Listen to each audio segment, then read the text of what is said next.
transfer programs with the Secretary to the Government of the Federation, the SGF, former Governor of Benue State, Georgia Kume in the middle, with others at the launch of the program in Abuja yesterday. Someone wants to say who it is. If a program is being launched, how come we already have persons enjoying it already? Who are they?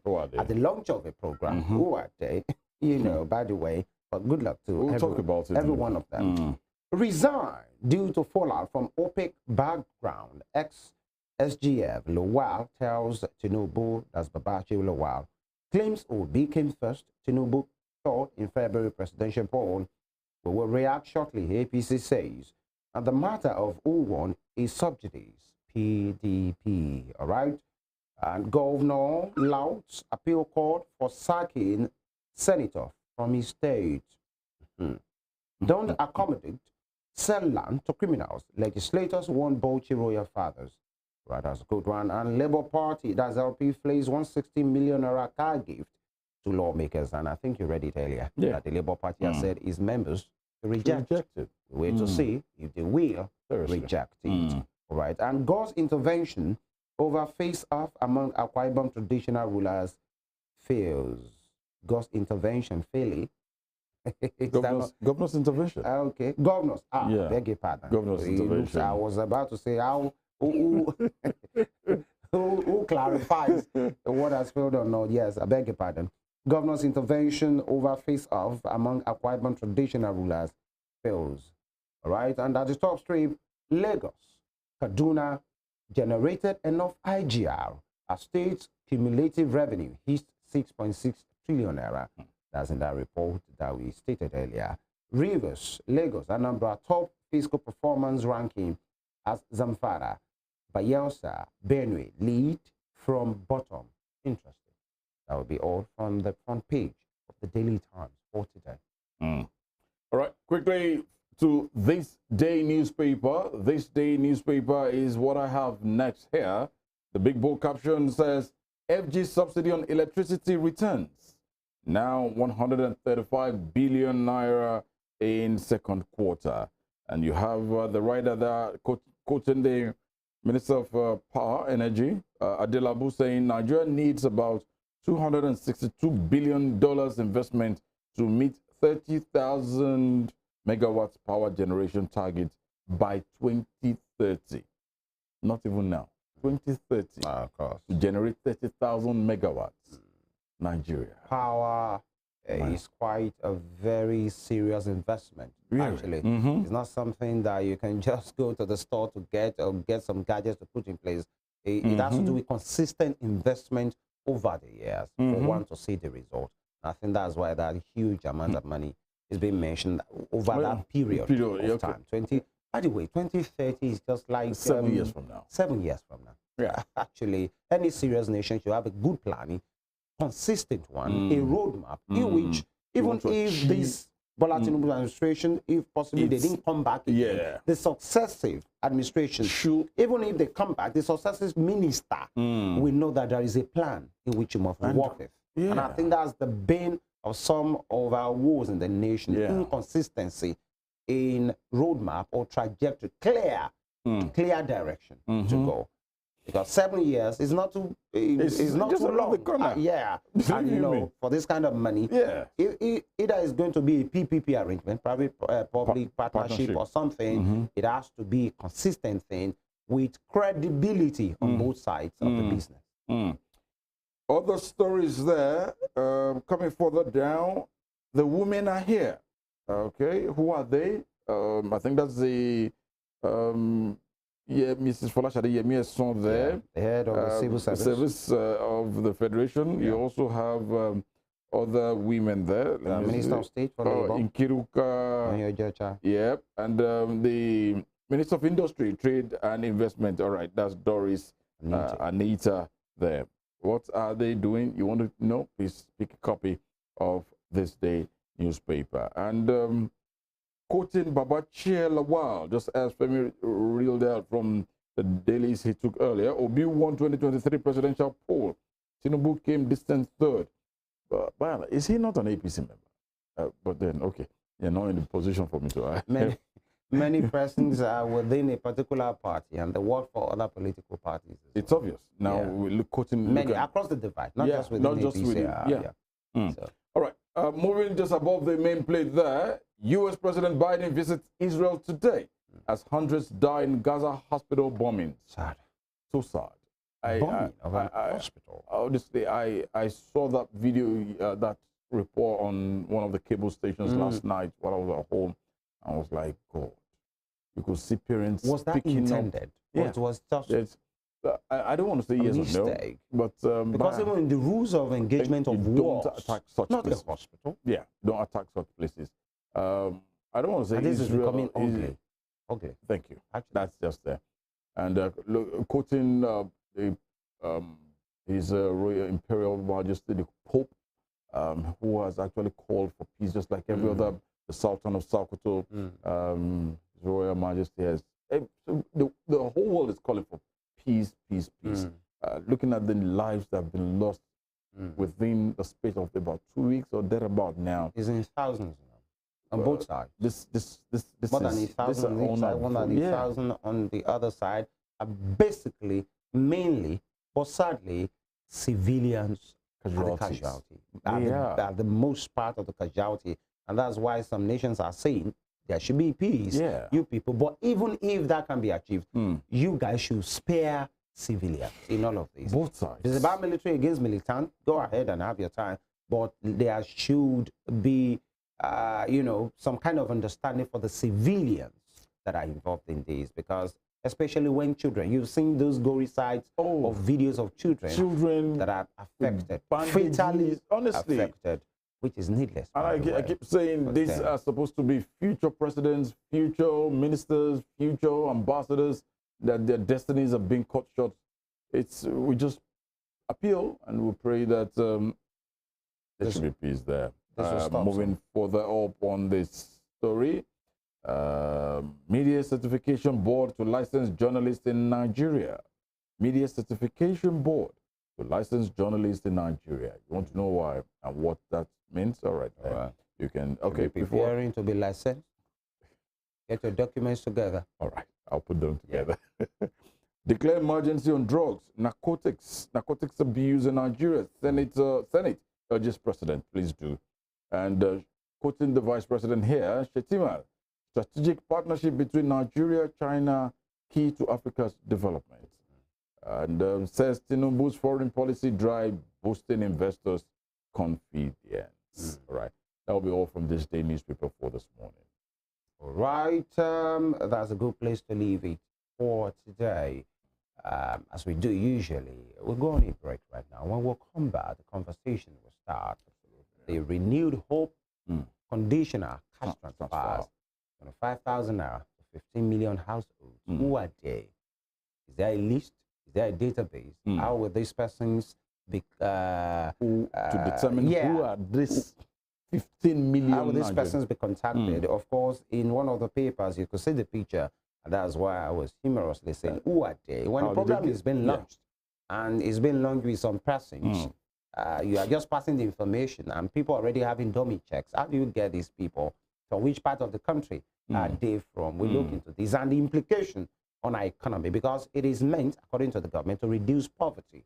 Now, we have been here before, how that one pan out, especially during the administration of President Buhari. But all these and more will be after this break.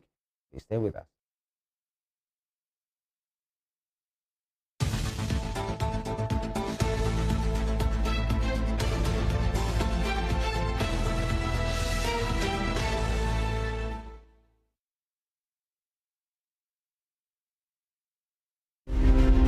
Born Jeremiah Oyeni Obafemi on March 6, 1905. Obafemi Awolowo was a prime architect of Nigeria's independence and most consummate advocate of free education and social welfare in Africa's most populous nation. Erudite politician, thinker and philosopher, Awo was fondly addressed by associates and political colleagues, brought his unique attributes to bear on governance in the defunct Western region. He administered as leader of government business and the premier between 1955 and 1958. Obafemi Awolowo's premiership witnessed pioneering in the multi-sectoral policy initiatives and execution. The Western region under his administration paraded several enviable records. First television station in Africa, first real estate in Nigeria, first high-rise building in Nigeria, first modern sports stadium in Nigeria, first agricultural settlement in Nigeria, first modern civil service secretariat in Nigeria, and first industrial estate in Nigeria. His face is on 100 naira denomination as a mark of honor for his distinguished services to his country. Western Spring Television identifies Obafemi Awolowo as a major character in history.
The Berlin Conference of 1884 defined the configuration of Africa, which hitherto existed as a continent of multiple kingdoms and empires under native rulers.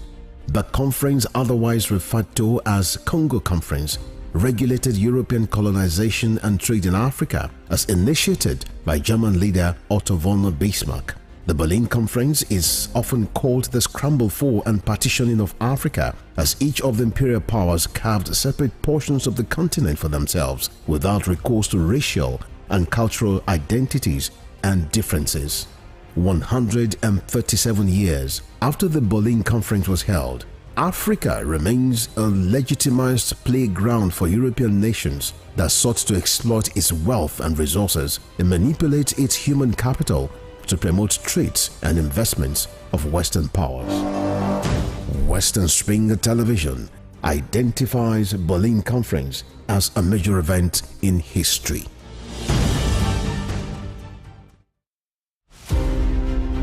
James Ajibolaige was a lawyer who obtained his first degree in classics from Nigeria's premier University of Ibadan. Born September 13, 1930, the orator and the polyglot spoke impeccable English, French, Igbo, Hausa, and Yoruba languages. His fine diction placed him among classical orators and public speakers like Cicero, the Roman orator. This attribute earned him the prefix Cicero of Esauke.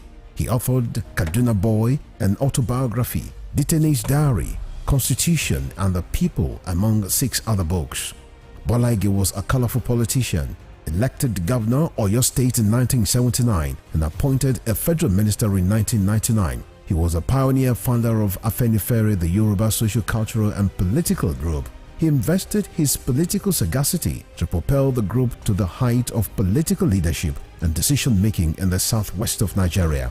Bola Ige was assassinated on the 23rd December 2001. His murderers are yet to be apprehended till today. Western Spring Television identifies Bola Ige as a watershed character in history.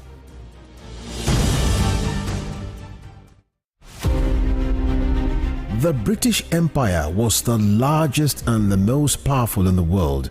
At its zenith, the empire embraced a quarter of the Earth's land surface and imposed her Imperial Majesty's rule on more than 458 million peoples across nations and continents. The empire took off with overseas possessions and trading posts established by England, spread over 3 million kilometers between 16th and early 18th century. Like previous empires, the British Empire began to crumble on its weight of overstretched territories and growing unrest in our various colonies. Today, the British Empire no longer exists. What is in place is the Commonwealth of Nations, a loose association of sovereign states which recognize the King of England as the titular head. Western Spring Television identifies the British Empire as a watershed empire in history.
Dramatist, playwright, and icon of Yoruba thematic arts, Duro Ladipo was born December 18, 1931 in Osogbo, southwest Nigeria. His clergyman father christened him Timothy. His other names, Duro Dola, Duro Shomo, Duro Rike, reflected his persona and the circumstances that surrounded his birth. The legendary stage actor had in several public fora identified himself as one of the greatest abikus born to die in this world.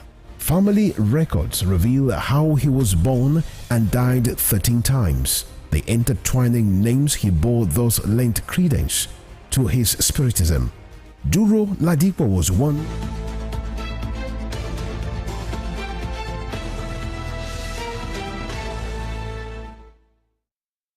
All right, you're welcome back, and it's Morning Spring on Western Spring Television. The conversation this morning is about the conditional cash transfer initiative launched yesterday in Abuja. In fact, part of our daily, we brought you a newspaper that had, the Daily Times, pictures of some persons who are beneficiaries of the cash transfer announced by the Secretary to the Government of the Federation, Mr. George Akume, of course, the Minister of Disaster Management, Humanitarian Affairs rather, and Poverty Alleviation. Dr. Beta Idowu was there. And now, what does this mean? What's the implication? It's called Renew Hope Conditional Cash Transfer of 25,000 naira to 15 million households, and which will run into more than $1 trillion, by the way. And some will say, how so? We have been here before. Now, so many questions will arise. Who are these persons? How is there a list, credible list? Because we learned there was a particular list under the former administration of a former President Muhammadu Buhari, and which has been discredited to be not really be something workable. But now, is there another list on ground? Who are these ones? Who determines the vulnerables Who determines the household? How will these things be done? Now, the ones that have been done in the past, what was the implication? How helpful was it? Some of these questions are more the ones who will be talking about right now. And we are being joined by strategy and investment expert and the managing partner at the Aseda Partners Consulting from that Center of Excellence, Lagos State, Mr. Jose Aseda. Good morning, Mr. Aseda. Good morning. Good morning to you once again. Good to have you join us. Thank you for joining us. Great to be here. All right. The conditional transfer, called the Renewed Hope Conditional Transfer, 25,000 naira to 15 million households, has been launched yesterday. We've seen some persons that has been touted to be the beneficiaries carrying dummy checks rather, in their hands.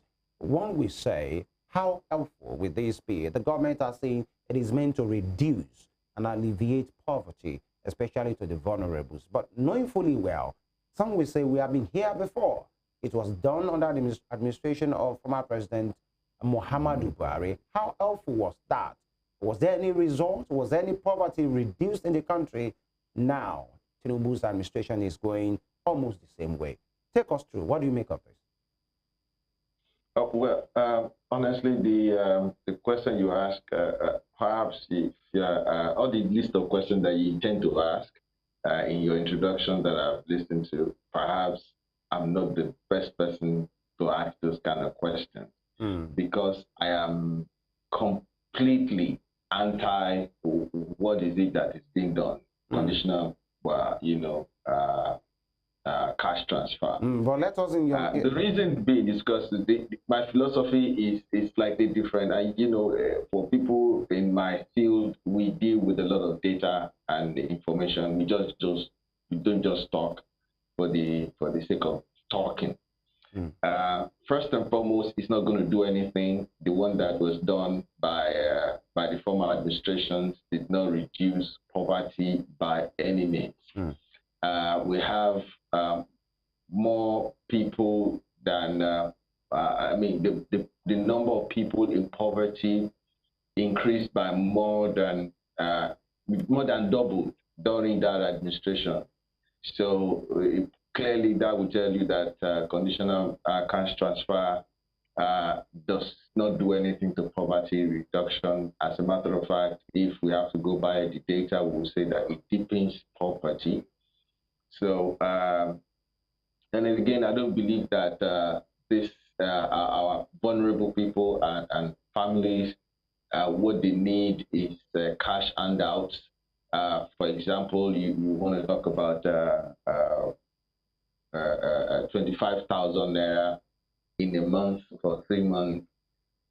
Today, average family is around 6, or maybe let's even reduce it to maybe 5. 25,000 naira a month cannot feed that family, adequately. So, and then you're going to do it for 3 months. I think it's a joke when you think about it as a form of poverty alleviation, because you're not doing any type of anything remotely close to poverty alleviation. Now, if you are talking about poverty alleviation with these people that you have and with kind of conditions that we have to country, what you are trying to do, or what you should be trying to do, is try to make these people productive. So that is what we should be doing. Now, if you have examples of countries who have had a serious level of poverty. You have the same in China. Remember, China is the second largest population in the world, with billions of people in their country, and more than half of those people used to be in serious level of poverty. Still, just around the 90s, you have people who are being smuggled out of China in containers, to leave Europe. To leave for Europe and America. You know, so that tells you the level of poverty that used to be in that country, and now you have China as the second largest economy in the world. And this, the Chinese people are moving their people out of poverty. These are facts and figures. We're talking in droves of millions of people on maybe quarterly basis or monthly basis. So we are talking real numbers. And this is real stuff. You understand? And how are they doing it? Is it by giving them money? You know, this same China built what you call ghost cities. That is, they built a lot of apartment buildings that was never inhabited for one day. Now they made their mistake. You know what they are trying to do is to bring people from those poverty to be living in those places. It's free accommodations. People still did not go there. So, but what are they doing today to help their people is to get those people to be productive. When they are productive, as small as a small farmer that owns 1 acre or 2 acres, that the products of that farmer is leaving China for the international market via export. So so when we are talking about poverty alleviation, what we should be talking about is empowering these people, and there are things to do to do that. One of the cheapest way to do it is through agriculture. And that is funny because, again, we are not, the government is not spending enough. I won't say the government is not spending enough. The government is not being strategic enough about agriculture. You know, it is not about money. It's about what you do, you know. So because that also takes us back to the anchor borrower, because we told them that it was going to fail flat in 2015 because you don't throw money to problems. You find solution to the problem and let the solution calls for the money that you will need.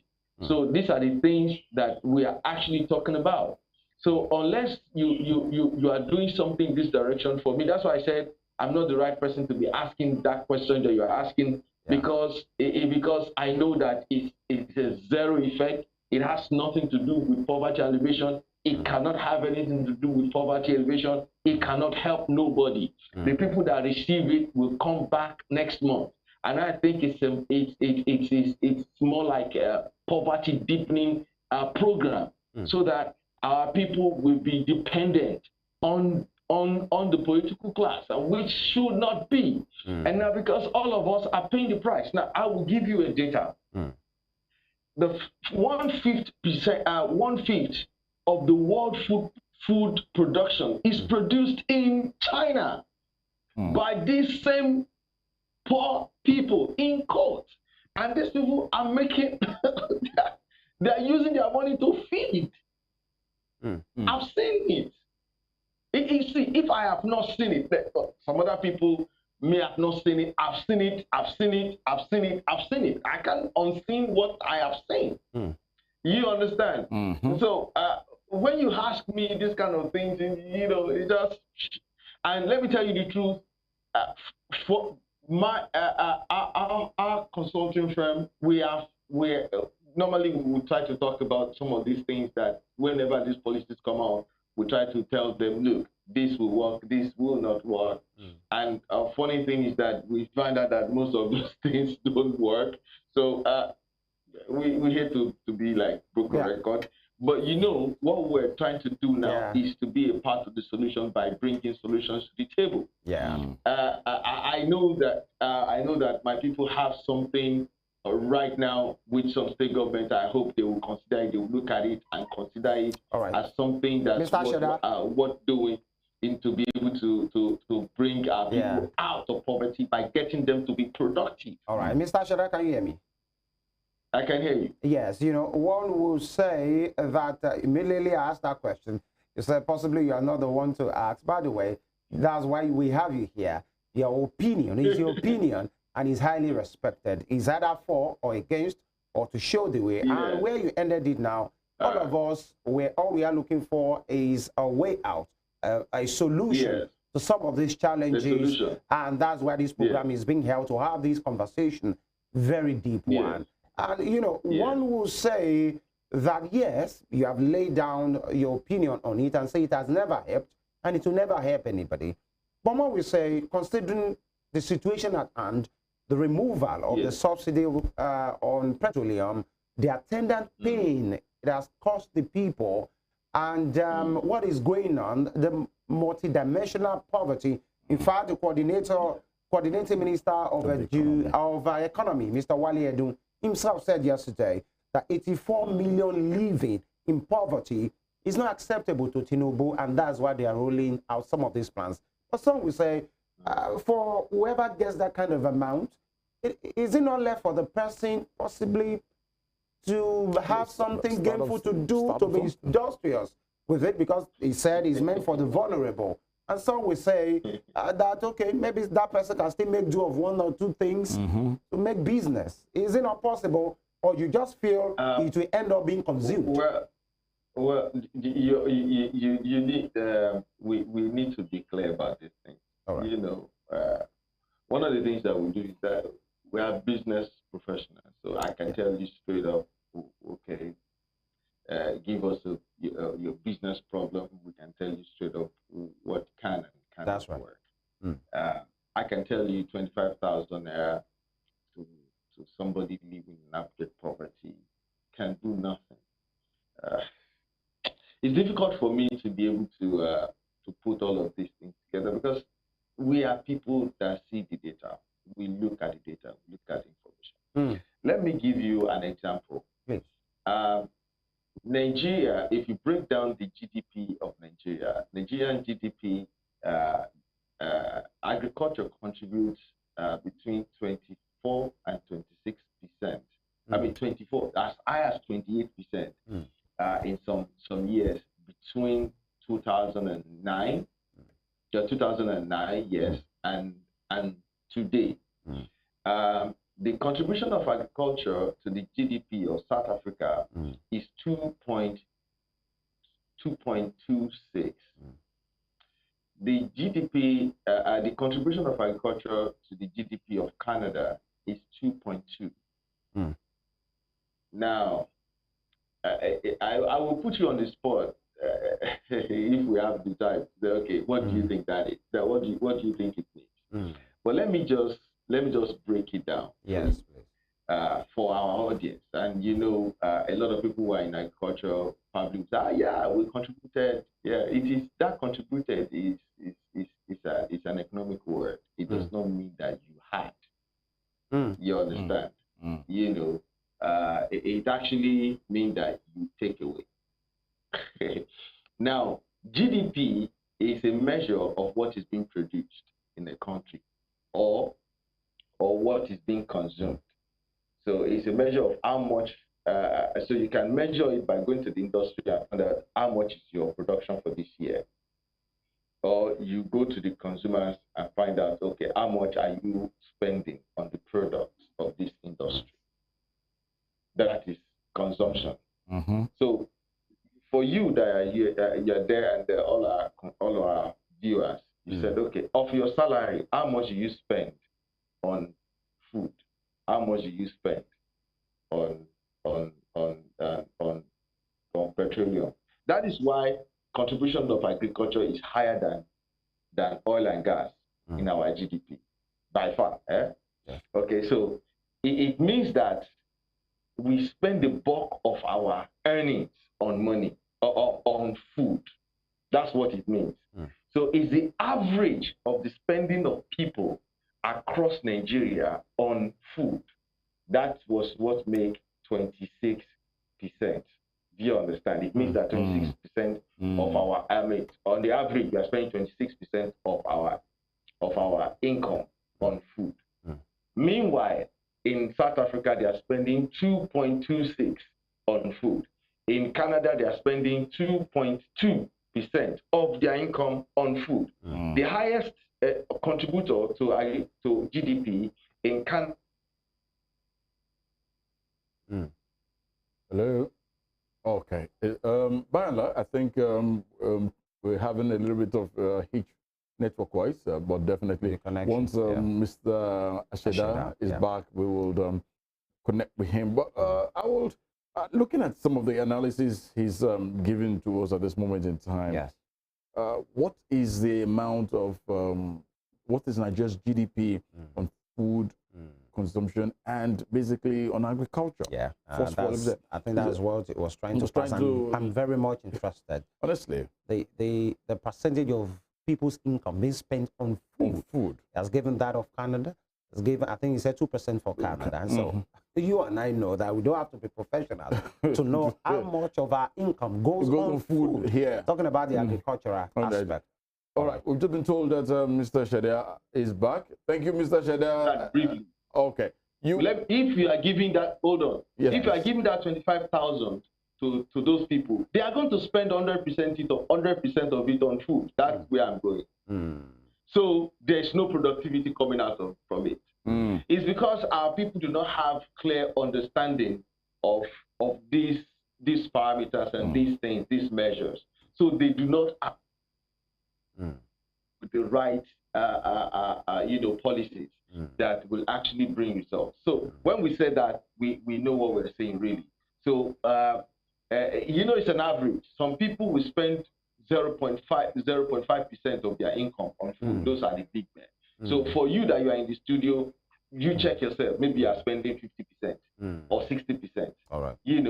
And then the average civil servant who is a junior civil servant may be spending 40%. So these are the issue. So but for these people, they will spend all of it on food.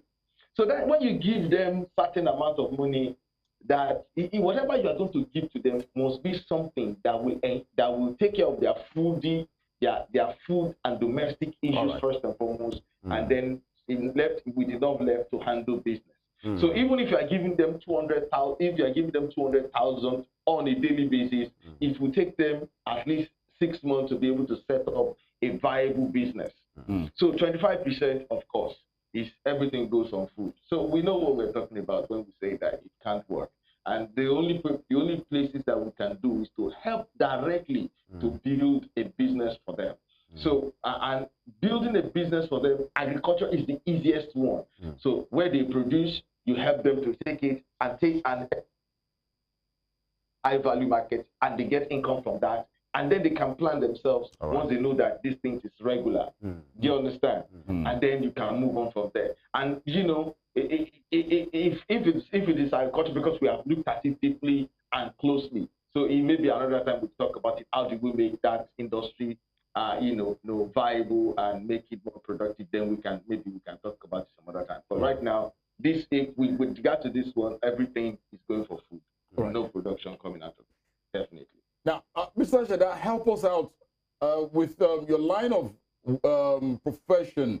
You deal with data, statistics, and what have you. At this point in time, 15 million Nigerians. I know this is one show, this is one station whereby both the state government and we have people who actually pass information about what they have been able to hear and learn from this program on this station. Help us out. Data to get 15 million Nigerians to get 25,000 naira each for the next 3 months. How can the federal government go about this? What should they do? Just like my colleague said yesterday while they were launching the program, we already saw people collecting dummy check. How did they go about that to get these people? And how can they go about to get 15 million right people who are poverty-stricken?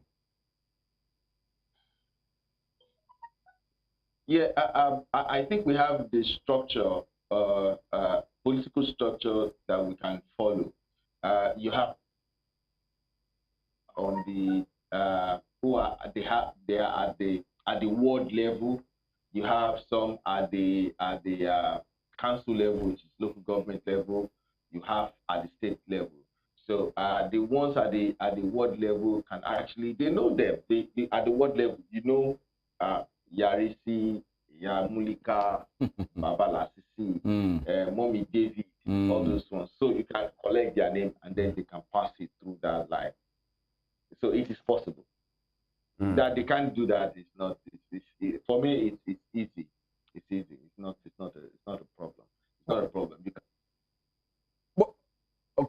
boy. We're trying to. Okay, to it's still Abuja on. for the presentation of the checks. If it's possible. Well, all right, Mr. Aseda, please stay with us. We still have a lot to unravel, to dissect on this matter beyond the 25,000 naira thing and the 50 million household thing.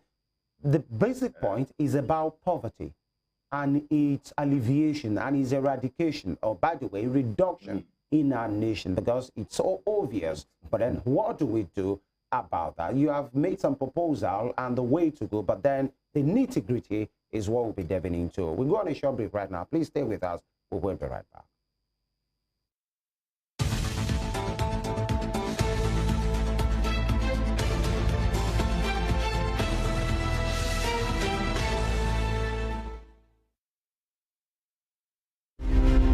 Hilas Olayinka Herbert Macaulay, politician, nationalist and journalist, was the first Nigerian to qualify as a civil engineer, surveyor and architect. Born on November 14, 1864, Herbert Macaulay was the founder of Nigeria's National Democratic Party, the first political party in pre-independent Nigeria. Scholars of Nigeria's political history describe Herbert Macaulay as the intellectual bulldog of 19th century Nigerian nationalist movement, in the deference to his qualities as founder and leader of two foremost political parties, Nigeria National Democratic Party (NNDP) and National Council of Nigerian Citizens (NCNC).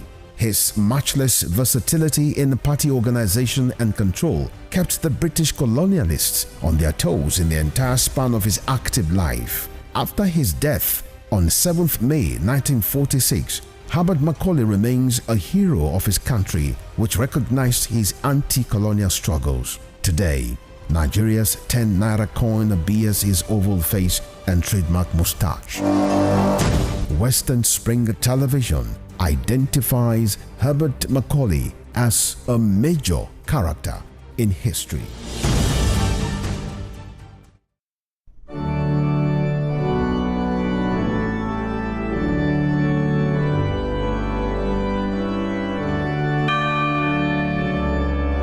Here are 5 amazing fun facts I bet you never knew about Christianity. Number 1, there are over 2.4 billion Christians worldwide. Amazing fun fact number 2. The Bible is one of the best-selling books of all time, with more than 100 million copies sold every year. Most Christians believe in heaven and hell. The Bible is the most translated book in the world, with more than 3,000 languages. Amazing fun fact number 5. Most Christians throw science out of the window without realizing that most scientists are Christians. Hello, I am Pastor Steve Akinwumi. And I am Dr. Adeoye Oyewole. Join us as we highlight and discuss day-to-day issues pertaining to the day-to-day living of every Christian. Issues in Christendom shows every Sunday on Western Spring Television, channel 190, only on Star Times.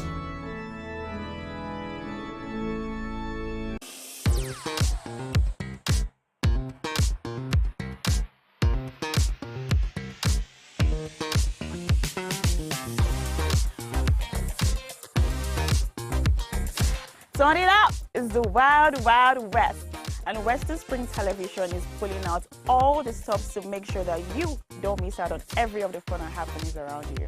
Yup, we've got you covered because your girl got all the juiciest tidbits and entertainment news from around the world. Cross over to the chocolatey side of entertainment. Join me, Chocolate Cassie, on Eccentric as we take you into every bit of the juiciest news, fashion, music, movie updates, and other trending conversations. Together on the show, we'll get personal with your favorite celebrities via phone call, Zoom, or even live here in the studio. Eccentric will be showing on your TV screen on Western Spring Television, channel 190, only on Star Times.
Welcome back. Morning Spring still coming your way this beautiful Wednesday morning from Western Spring Television. And if you're just joining us, we have been looking at the conditional cash transfer put in place by the administration of President Bola Ahmed Tinubu for 15 million households, which will represent about 62 million Nigerians at this point in time. How do they intend to do this?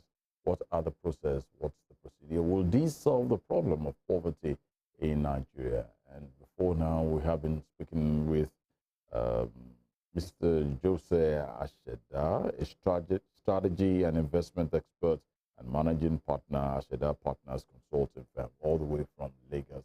But then, because of some technical hitch, we will be joining him again via the phone lines. Mr. Aseda, thank you for staying with us. We appreciate you. Yeah, my pleasure. Thank you. Great. Let's get back to our conversation at this moment in time. Now, this cash transfer, now, can you give us your analysis of how the federal government intends to get 15 million Nigerians out of poverty? Will this work? Is this needed at this point in time? Is this the way forward? Please, what's your take on this?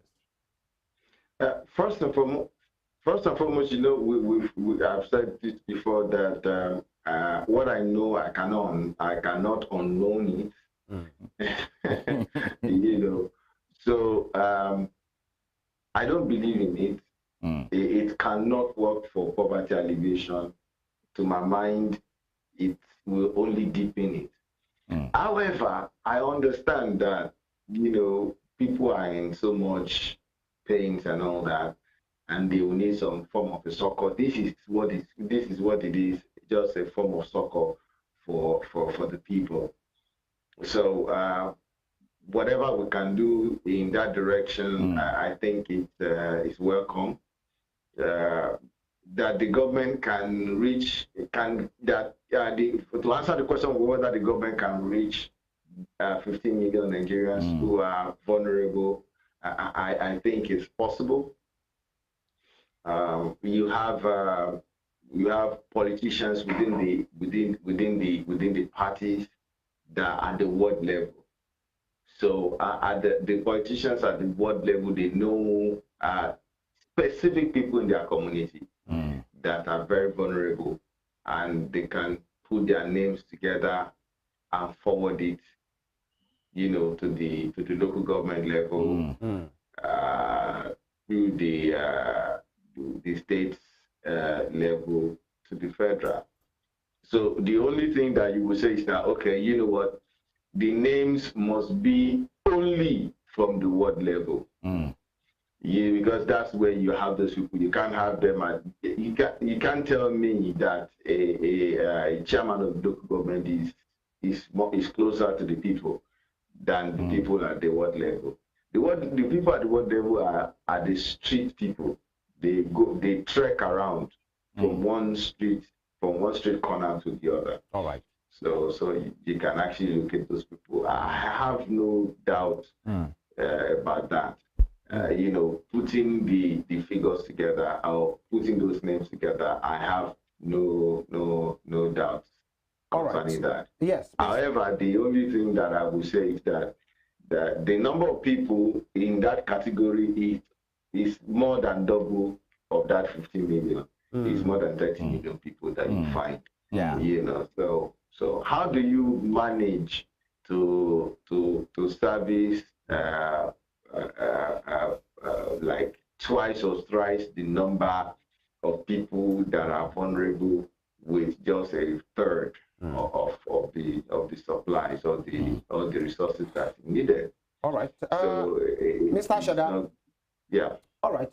Yesterday at the meeting, at that lunch rather, the president, in his speech, he was represented by Mr. George Akume, the SGF. He said the theme of the poverty eradication day yesterday was decent work and social protection, putting dignity in practice for all. And, you know, he said he aligns with the renewed hope agenda that was the theme of that conditional cash transfer launch. And he further went further went ahead to say, today is a significant day for us in Nigeria, for my administration. For me to restate my administration's commitment to poverty alleviation as expressed in his agenda, he went further to say, my government will lead from the front in seeking to ensure that all Nigerians have opportunities decent for dignified work and sustained social protection. He said, it is only via a sustained collaborative approach that we can win this war against poverty in Nigeria and the world at large. Hope is here. No, this one will make somebody to think maybe that's just one leg of the poverty alleviation scheme and not just about the whole thing. Maybe it's just a leg. And now looking at this again, you have said this won't work because you don't agree with it. You have stated your facts and figures. And now one will say the people in government, the coordinating minister of economy is a seasoned economist, a top-notch person, and many persons in the Nigeria Bureau of Statistics providing figures and data, the poverty alleviation ministry with Dr. Idowu, so many professionals in that ecosystem who should know, according to what you have said, that 25,000 naira will not really take anybody out of poverty. So where do you think the disconnect is? Don't you think they know these things? They have these figures, yet they are going through this route. That's number one. And number two, don't you think this route is just a leg or out of many legs of pulling Nigerians out of poverty, as said by the president? You know what? Sometimes I ask myself the same kind of question. These guys have the same kind of training that we do. And how come this is what they are doing, and that, I mean, so, and then we are on this other side saying something different. Look, and here's what I say the difference will be. The number one, the heart. So what is in your heart? What do you want to do? Who are you? How do you feel with people? What is your philosophy of life? You know, so because you have a doctor that saves life, and then you have doctors that destroys life. Both of them went to the same school, and they were taught to save life, and you know, so that's just it. So it's where your heart is that shows what you're looking at and how you're doing what you're doing. I don't think their heart is in the right place. That's my take. And because if you look at the figures do not lie. The figures do not lie. Sorry, Mr. Aseda. You know, a lot of us, hold on. Yes. Sorry. Are you speaking to dishonesty in the purpose and the intent? Is that what you're saying? No, it's not a question of dishonesty. It's a question of you're not considering it. You're not thinking about it. Now, and then the second part of it is that we have looked at this government and we saw how they started.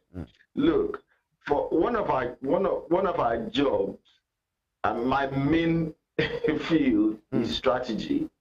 And so we don't need to get full 100% data. As a matter of fact, it's not usually possible. So, but you have to check the trend and check how those people are moving, especially the people that you consider that you are interested in, maybe your competitor, because they won't tell you everything. So you have to be able to know what they are thinking from what they are doing. So far, this government, when they declared that they're going to remove subsidy, you and I know that there was no plan for it. They just declared it and went about doing it. So what are the things that you're supposed to do? What they are supposed to have done before announcing it as a kind of a balancing? They've never done it. They didn't do it. And they are just doing afterthoughts and trying to catch up with the consequence of a policy that was not well thought out. So this is very clear. So this particular one that you're talking about, this is one leg of the many legs of poverty alleviation, I can tell you it's not true.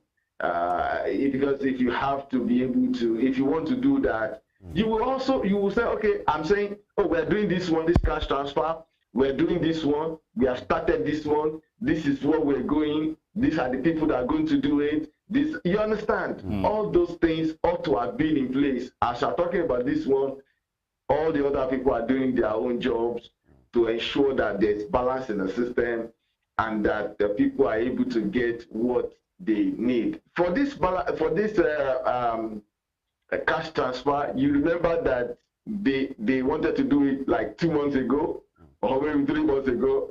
By the time they heard from people like myself and other people who are talking that look, this is not going to work, they went back and now they are coming again with this one.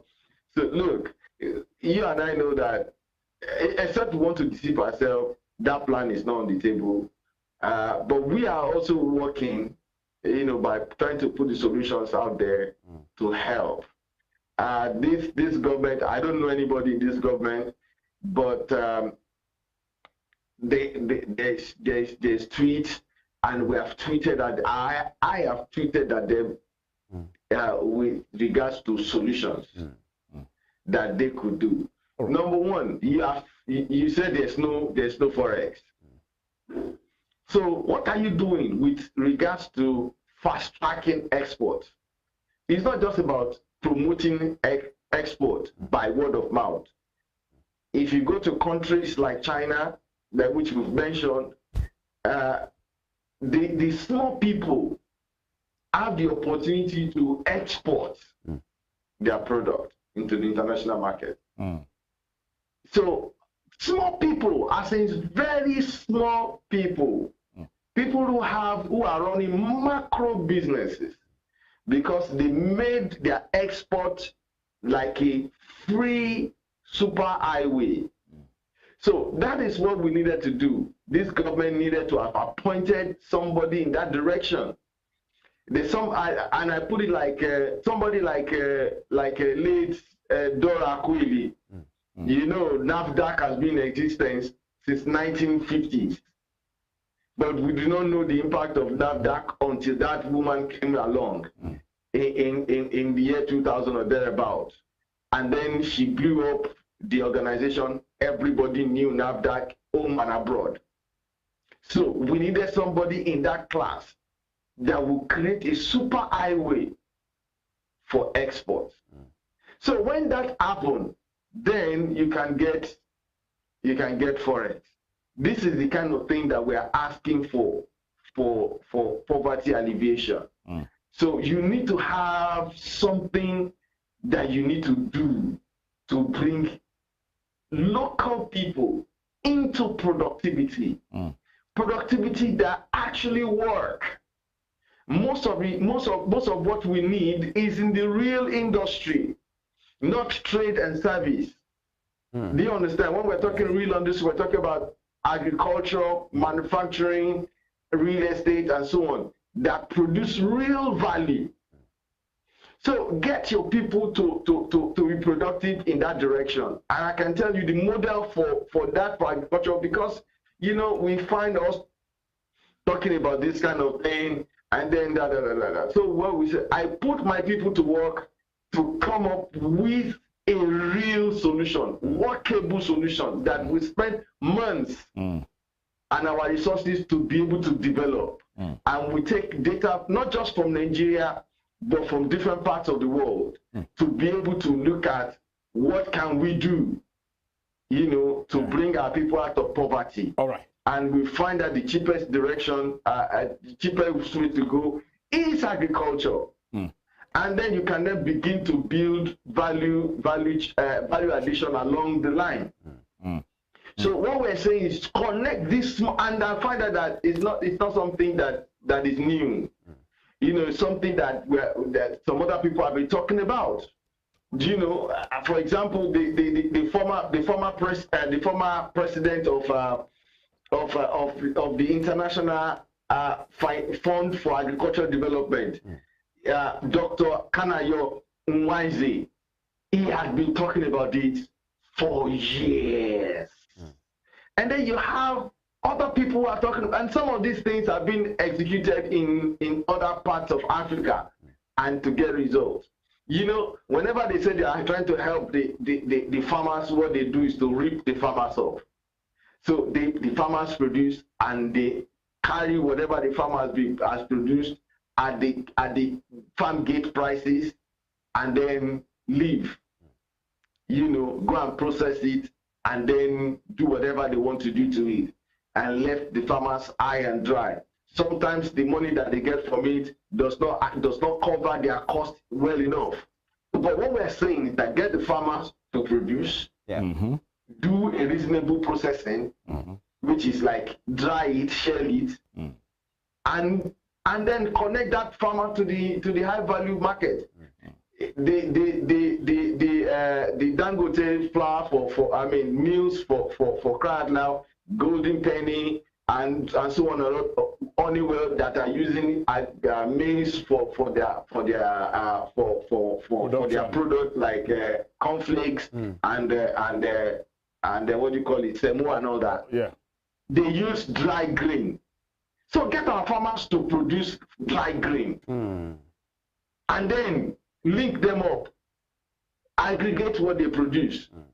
That gives you great volume, and then you can pass it to this industry at the prices that they are buying it. So, for example, maize is sold for 600,000 naira, up more than 500,000 for 1 ton. As out of last month.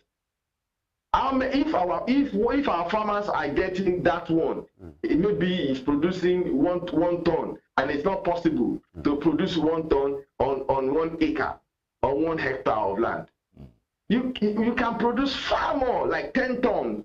So we have the seed. Of course, we need to change our farming practices, bring some innovation to it, and then this farmer the farmer in 4 months can produce 10 tons of grain of maize grain. All right. And then these industries are there to take it up at the price that they are buying it. All right.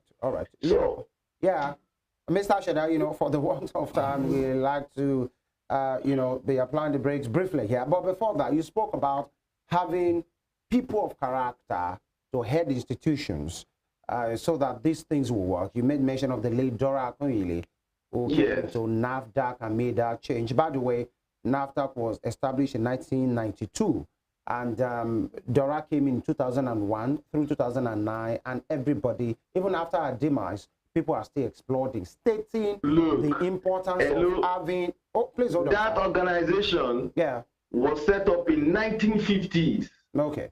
I saw it. I was in that compound. All right. It was at Oshodi. All right. Yeah. What I'm saying is having the important persons, not just important by name, but people of character to head institution to make definite change in our institution. But some would say, maybe these persons are there. Maybe we have many persons of character there. But the system thing, people will say the Nigerianization in a kind of talking, in a kind of parlance, as a way of affecting things. People who are brilliant by their CVs, by what they've done, they get into institutions, and then possibly you don't get to see what they are made of, or those kind of characters or brilliance that got them there. So is it really a lack of people of character, or the system that usually whittle down some of the brilliance and some of these innovations that this person might brought? Because you are talking about the ecosystem of farmers going to farm, having their produce, getting into the right companies so that the ecosystem will be thriving. This time, you don't get to see this. So is it the lack of people of character or the system that gets these things whittled down? The first thing, let's use NAFDAC, Dora as a case study. When the then president Obasanjo looked at that industry, said, okay, we need to get somebody into this thing. We need to change the narrative in this place. And somebody said, okay, there is one person. And then they brought her. he gave her the presidential backing. And then she went and did her thing. The Nigerian factor or the lawlessness it was there. If we remember, she was threatened. Her family was threatened. Her life was threatened. But we thank God and thank Nigerians that stood up with her, stood up for her. You know, she finished her term. She did the job. She got the job done. So irrespective of what is going on, look, if we have somebody that you set up and the government said, you know what, I'm going to give you backing. Yeah. Get this job done. No force will stop her, especially when she's working for the people and the people can see the results. Do you understand? Yeah. They will give him backing. So, because if you have our people able to make export, government makes its own money. The pressure on Naira reduce. You know, our people are able to make money. So government do not have to give free cash or be throwing money at people. But now we have dignity in labor, dignity in business. So these are the things that we're talking about. So let it be that we are able to make things easy for the very small businesses to be able to make export and make money internationally. What the government is really doing is connecting them to high value markets, not leaving them in the hands of middlemen that will rip them off and take all the profit. All right. Do you understand? You know, China is the highest producer by far of steel in the world. The gap between China and Russia, which is the second, is like twice. But then in China, there are only maybe like 5 or 6 large companies producing steel in China. And about maybe 4 of them are owned by the government. The rest of them are medium and small scale producers of steel. And all of them are the ones that are producing what the world considers the highest export of steel in the world by far. Because the small companies, the small players are giving the room to breathe. All right. And giving the access Mr. Aseda, into the international market. So let's do this. All right. Thank you, sir. But as we bring this wind down a little bit at this point, I'm just going to ask these 2 questions. When you have the likes of the World Bank country director who was represented, who was there yesterday, and also you had the United Nations resident and humanitarian coordinator for Nigeria who were at that event yesterday. Don't you think this process is going to be worth it? Because with the support of these bodies, hey, what do you make of this? And what's the way forward from here? Well, if you take your time, go and check my tweets. It's Aseda_Jose. All right. I reported IMF and World Bank to the Hague. And I'm not the only person that has done that. Why do that? IMF and the World Bank cannot be trusted. They should not be trusted. They speak with both sides of their mouth. They said, oh, subsidy. No, I'm talking fact. Yes, I mean, why? Just 3 days ago. No, I'm telling you now, just 3 days ago, or 2 days ago, the IMF told this government that, look, we have money for you to come and borrow to protect Naira. What does that mean? What they are saying is that we will give you money to defend Naira. And they are saying that, look, float Naira. Let Naira find its level by the power of market of the market of demand and supply. Yeah. So now they are seeing the impact of that decision. They are saying, come and defend Naira. So what they are saying is that don't float it again. You understand? Shore it up, and we have the money for you to borrow. See, this is the thing. If I have a problem in my home, there's no way I can be able to communicate effectively the dimensions of that problem to somebody else. The time is not there. The space is not there. The presence of mind is definitely may not be able to accommodate all this information. So I'll give that person the information. So the person will recommend will recommend a solution on the basis of my incomplete information that I've given to him. And by the time I'm implementing it, it will meet up with the other facts that I'm not able to communicate to that person, and it goes awry. All right. So what we're saying, this is real in management. It's real in marriages. Okay. Yes. So the best thing that Nigeria could do is to look at the problem and solve it from inside out, not from outside in, like this government is trying to do and many governments. Now let's go back to the history. There's no government that followed the recommendation of the World Bank and the IMF wholesale has survived. None. We have the history.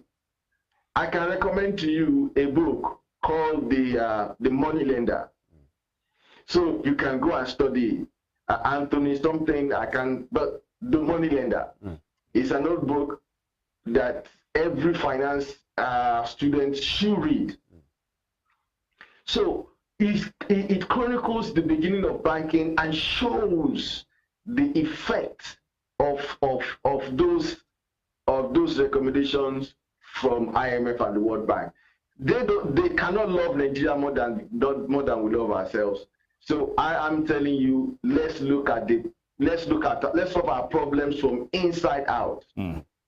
So when we have come up with a solution option that requires money, we can then go to them, borrow us money. Look, why hasn't Buhari and other government before this present administration followed through on their recommendation? The same recommendation was given to Goodluck. Goodluck was going to implement a bit of it. As soon as he saw the way the thing turned, he quickly reversed it. Did you know that there was complete subsidy removal in the first time of Buhari?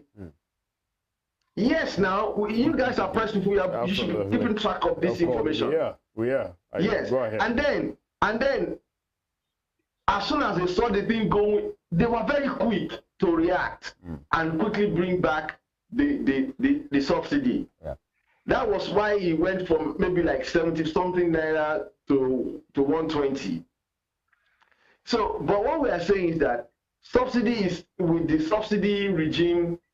In that it's not transparent, it's full of corruption.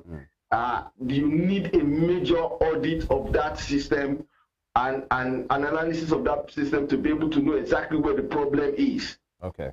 If you want to do it, you need to do that. If you want to discontinue it, you have to do that. So, and you cannot do that from outside the government, like our daddy Tinubu. He was outside the government. He cannot tell me he has all the information that has to do with that industry or that scheme before he made that announcement. So you have to be inside and do an independent, thorough analysis and audit of that system to understand what's going on. Then you can then make your decision. But of course, when you want to make your decision, you also have to balance it. There are things that you need to put in place to cushion the effect. It is not about throwing money. All right. Mr. Aseda, I want to thank you for your time today. Thank you. How is it to have this conversation and to have men of Pleasure knowledge to be here. like yourself as well, to have your take on this program? Is about having a Nigeria that we are all proud of, and that's that's what we do here every day. It's like Jose Aseda is a strategy and investment expert. Thank you for your take this morning. My pleasure. Thank you. And with the size of the program today, many figures here, because when we talk about poverty, when we talk about investment, it has to be about figure. Mr. Wale don't talk about more than 60 million persons being poor.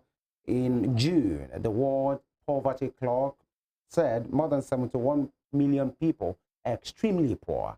Less than a year ago, it was said by the Nigerian Bureau of Statistics that 133 million people are multidimensionally poor. One thing keeps popping up is the level of poverty and the population, the percentage of Nigerians that are poor. Some are touted to be extremely poor, the vulnerables in this case, but then it is about finding a strategy that works. The government has come out to say, you know what, 25,000 naira for 15 million households for 3 months.